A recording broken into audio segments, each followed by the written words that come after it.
El Mencho has fallen, but the Jalisco New Generation cartel is still more alive than ever. Music, however, there's now a power vacuum, a vacuum that comes with new ambitions, figures in the shadows, new alliances, and only one certainty: the throne is still there waiting to be taken. Without a clear heir, the CJNG faces two possible futures: an internal war that fractures the organization, or a reordering that leaves it even stronger.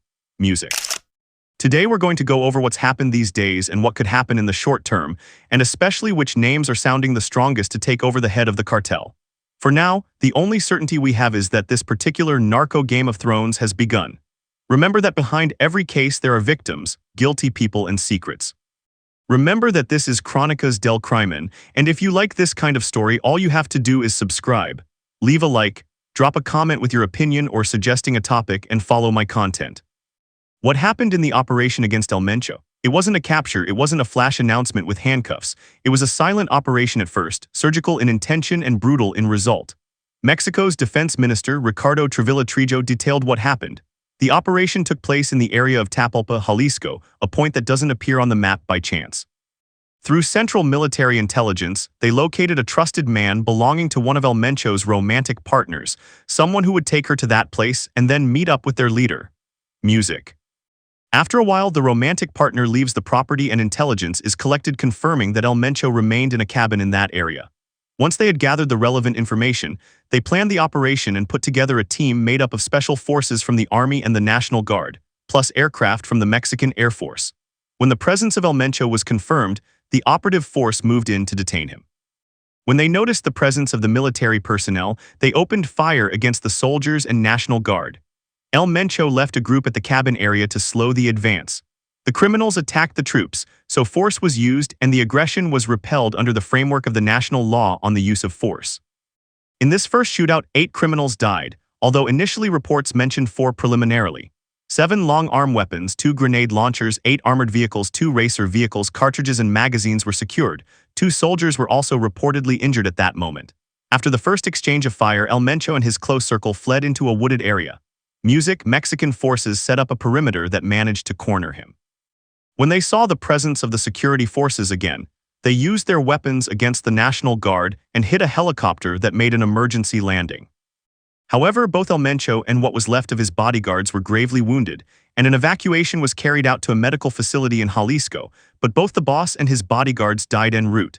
Their bodies then had to be transferred to Morelia, Michoacán, and later to Mexico City. Central Military Intelligence also confirmed that Hugo H. Chile, a financial operator, was in El Grullo, Jalisco. Music. A unit was deployed. He tried to escape in a vehicle, opened fire against the forces, and ended up dying. After the success of the operation, what always happens happened when you hit a hornet's nest. CJNG members spread across several states and carried out highway blockades, burning vehicles, and attacks on military installations in Jalisco, Nayarit, Michoacán, Puebla, and Tamaulipas. Music. 2 things were clear. Even though the element of surprise was not on his side, El Mencho was always ready for any scenario, and if it looked like just another stroll for the boss, he still had the manpower and the resources to stand up to the state's security forces when necessary.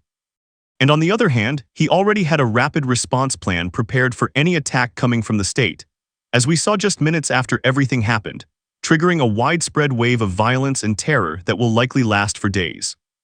The minister also stated that there was an exchange of information with the United States, but with a very specific clarification. There was no participation by U.S. forces inside the operation. That is, intelligence cooperation, yes, operative presence on the ground, no. This matters because it draws a clear line. What happened was framed as an action carried out by Mexican forces with intelligence support, but without direct foreign intervention on the terrain. Even though many people claim on social media that it wasn't like that, that's why I'm pointing it out. I've even read that the Delta Force itself went to get El Mencho. Well, that is completely false. The curious, and deep paradoxical thing about all of this is that, despite the arsenal on both sides, despite the operation, despite being ready for any contingency, it was the surveillance of one of his partners that ultimately ended El Mencho. That exposes something intelligence agencies already know very well. It's not just about force. It's about finding a human vulnerability, a link, a side door, an intimate move that in this world can be more effective than any cutting-edge weapon. But El Mencho's fall didn't come alone. It marked the beginning of chaos. Very quickly, the Jalisco New Generation cartel responded to El Mencho's death with chaos, fire, and narco-blockades. The CJNG reacted with cruelty but also determination. Despite the fall of their leader, they already had a plan for responding to a disrespect of this magnitude. A plan designed to hinder the state's security forces, to paralyze and scare the country, and to show that the cartel's power and control are still there. Within hours, everything turned into a chaos of fear and uncertainty. Blocked highways, burning vehicles, cut off routes and access points. This wasn't an isolated incident, it wasn't a small-scale event. Multiple states reported incidents linked to this wave of violence. And that detail is key. You're not seeing a disorganized group reacting out of pure rage with whatever they have. You're seeing a machine capable of moving pieces across different points of the country, almost at the same time, with a paramilitary structure that is frankly overwhelming. Of course, the goal of this reaction is not only to avenge a fall, it's also to send a message in a very specific language. You can take out the boss, but you cannot control what comes next. And that's where the situation becomes even more serious because the reaction has a cost. Even though less than 24 hours have passed, there are already reports that the human and operational toll is high. Many National Guard members have fallen in this chaos that followed, and of course, civilians are also being mentioned, innocent people who, as always, end up paying the price. The full scale of this will only be clear after a few days. However, as terrifying as it is that so many people have died, it is even more terrifying the capacity to immobilize the country. This isn't just a cliché, it isn't speculation. The narco language is always blunt, and it talks about the capacity to control territory, population, and even the entire country. And although you might not think so, it's also a way of buying time. In narco language, this kind of situation isn't only an explicit message saying, if the boss falls, the organization responds with force. It's also, by extension, a message to rivals, to authorities, to allies, to potential traitors, and to anyone measuring the power vacuum with their own ambitions. Because while the state deals with the chaos they've caused, the cartel is doing something else internally, reorganizing itself. And here comes the twist that almost never looks clear in real time. Killing a leader can be a momentary victory, but at the same time it can open up a much more unpredictable scenario. The cartel can always reconfigure itself and try to send a new hard-hitting message with a new leader, or it can break apart into open disputes over territory that could spark a full-scale drug war. Music. So what comes now? To understand the likely scenario we're stepping into, first we have to dismantle a default idea people have when they hear cartel. The image of a perfect pyramid with a boss on top, a second in command, and an army obeying without cracks. According to official documents and intelligence profiles, the CJNG doesn't work exactly like that. It isn't just a head and a body, it's above all a structure. And a structure can keep moving even when the head falls. According to these documents, the Jalisco New Generation cartel works more like a regional system, with commanders controlling territories, corridors, cities, or zones of influence at different levels of autonomy. And here is the idea that changes the board, the franchise or affiliate logic. What does that mean?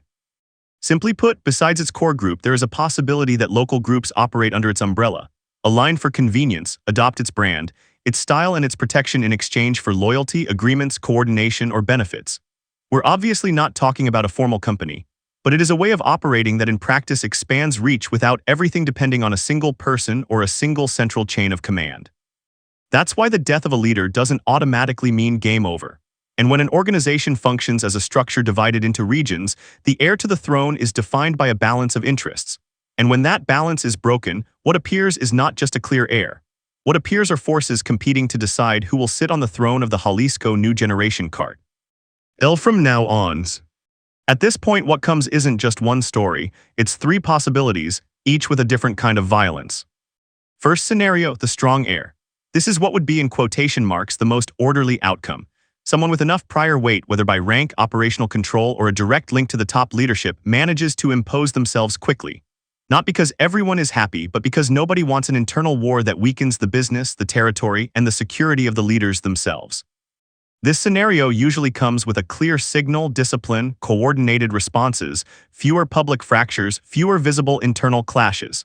The organization tries to project continuity. Second scenario, a temporary junta or coalition. This is one of the most likely options when the group is large and regional. There is no single king but an agreement, a kind of shared command, sometimes explicit, sometimes not, where several heavyweights split the areas. One controls territory, another logistics, another finances, another manpower, others communication. The advantage is that it reduces the immediate risk of a fracture. The downside, of course, is that the pact is usually fragile, because ambition doesn't disappear, it's just postponed for later. And this is where the Game of Thrones idea really starts to make sense. You don't always win with a single battle, sometimes you win by waiting for the exact moment to betray and break the pact. Third scenario, fragmentation and internal dispute. This is the most unpredictable scenario and the one that usually makes the most noise in the streets. When a clear leadership doesn't solidify quickly, or when there are too many actors with real power, fractures appear. Regional commanders acting on their own, alliances that change every week, fights over territory, betrayals, internal purges, and a pattern that repeats itself. More visible violence because each faction needs to show it is the most feared, the most capable, the one that holds the most power in the territory. In this scenario, the CJNG doesn't necessarily disappear. It can split, mutate, reconfigure itself under other names or paralleled structures. And that can be even worse for stability, because the violence no longer has a clear center of control. Setting these three scenarios aside, given the scale and model already described, the Jalisco New Generation cartel, as I've said, can survive the fall of a leader. What we still don't know is which version of the CJNG will emerge, the one that reorganizes, the one that divides, or the one that shatters.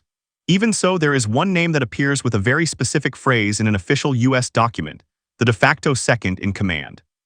When an event like this happens, the first thing we look for in our minds is a sign about who the possible substitute could be, a name, a face, a new king.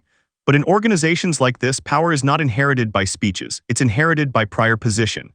And if there is one name that now sounds especially strong, it is Juan Carlos Valencia Gonzalez, alias L3, music. Of course, this is not a random operator or just another junior lieutenant.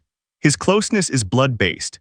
He is the stepson of El Mencho and the biological son of Rosalinda Gonzalez Valencia, alias La Jefa, a key piece in the cartel's financial and real estate network due to her ties to the Quinnies.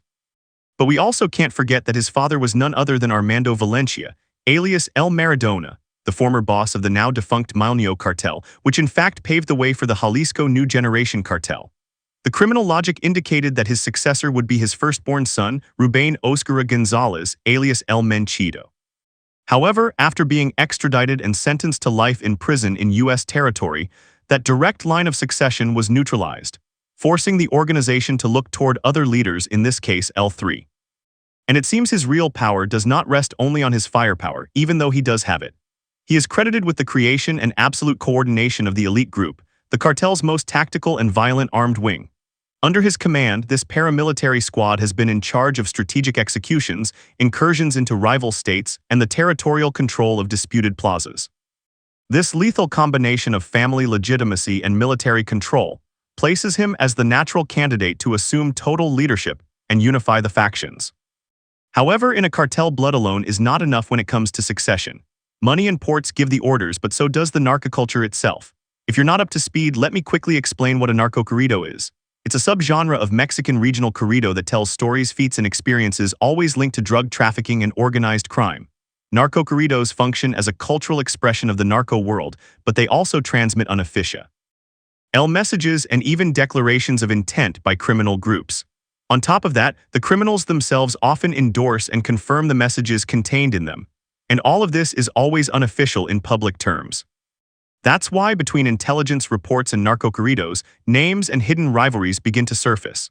The first name on the list, and even one that's someplace above L3, and who has already been the de facto leader of the organization for years, assisting El Mencho directly, is Audias Flores Silva, alias El Jardinero. Apart from the corridos, the DEA states that El Jardinero controls methamphetamine laboratories, oversees the operations of several planes and clandestine airstrips, controls trucks with trailers to move cocaine from Central America into Mexico, as well as passenger vehicles to transport various illegal narcotics from Mexico to CJ cells in the United States located in California, Texas, Illinois, Georgia, Washington, and Virginia. In Mexico, he is identified as the leader of CJNG Nayarit, but he's also linked to operations in the municipalities of San Marcos, Santiaguito, Ocatlan, El Arenal, Magdalena, Tequila, Amadatan, and others. Beyond that, El Jardinero is said to control strategic areas in Jalisco, Michoacán, and Nayarit, and to have supervised the cartel's expansion into Zacatecas, one of the most contested territories in recent years. He would be the most influential member of the cartel outside the Oscura and Valencia family, which makes him a key player, as he would without a doubt have the greatest chances of holding the cartel's power, among other things, because he's not only brutal but also more pragmatic when it comes to forging alliances, as he has already demonstrated inside the organization. And that's exactly what has earned him his status, something that sets him apart dramatically from the other contenders. However, this is not the whole story. The narco-corridos where El Jardinero claims to be El Mencho's successor have been openly challenged by another piece on the board, Ricardo Ruiz Vilas, alias RR or Doble R. He is one of the figures that keeps repeating itself and not without reason. Also known as R2, he is known for operating in the metropolitan area of Guadalajara. He would be the second most important man in the organization, even above L3. The corrido that claims El Jardinero is the successor was, in theory, answered by Doble R, stating that the only leader is Señor El Mencho. The strangest part is that the corrido that challenged El Jardinero has disappeared from the internet, at least for now. And all of this supposedly happened well before El Mencho's fall. Of course, rumors about other prominent figures within the cartel are surfacing with growing force, pushed by media and social networks. One of them is Hugo Gonzalo Mendoza Gaitan, alias El Sapo. Many claim he has the explicit backing of El Mencho's family members. From the outside, he is seen as a high-ranking commander specialized in the cartel's recruitment tactics. Authorities say El Sapo instructed his subordinates both in bringing in new members and in executing those who did not follow orders.